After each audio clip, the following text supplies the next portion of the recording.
Well, gold remains back in positive territory at this hour, up $1.40 at the ounce at $16.50, as you can see here. North Korea's latest test is giving gold a small bump up as investors look to some safe haven buying, if you will. But the metal has dropped nearly 2% so far in 2013. Trading remains thin across Asia because of the Lunar New Year holiday. Well, there's one emerging market where gold remains a hot commodity these days, and that, of course, is in another large emerging market, that being India. In fact, buying it has almost become a tradition in the country, but some argue that could actually be having a negative impact on the overall economy. Malka Kapoor has more from Mumbai. 24-year-old Alfia Bombal is preparing for her wedding. First step is to purchase the gold only for bride also and for groomers. She says a bride won't look the part without it. Indians are gluttons for gold and gift it at weddings, births and festivals. Many people also use it to hedge against India's high inflation and consider it a safer bet than the stock market.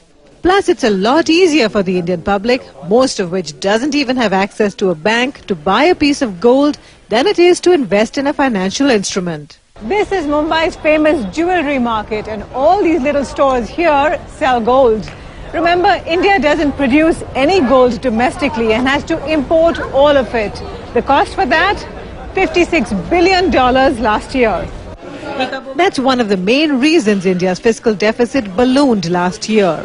It put the rupee under pressure, slowed growth, and left the finance minister concerned. I may add that we may be left with no choice but to make it a little more expensive to import gold. He then raised the import tax on gold for the third time in a year, this time hiking it from 4 to 6%. Industry insiders say that's likely to cause an increase in illegal smuggling into India, but they also don't think legal imports will come down. And even if gold ends up being a little bit more expensive, they say consumers will still want it. Gold is the commodity which has paid you in 10 times. In properties also the recession is there. Stocks also, the index, you can see from last couple of years. So nobody has got much return on the investment besides gold. It's been good for the retailer, but according to this economist, money spent on gold is a drag on the economy. According to estimates, Indians put away about 20,000 tons of gold in jewelry, coins and bars. Because the savings have gone into gold so much more, the financial savings have begun to deplete.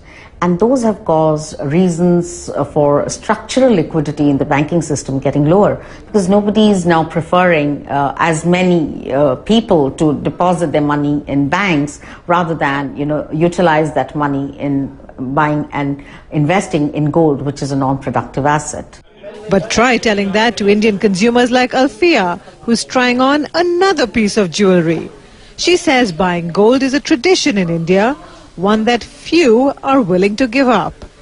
Malika Kapoor, CNN, Mumbai. India's economy is currently expanding at its weakest pace in years, and that's having an impact on the country.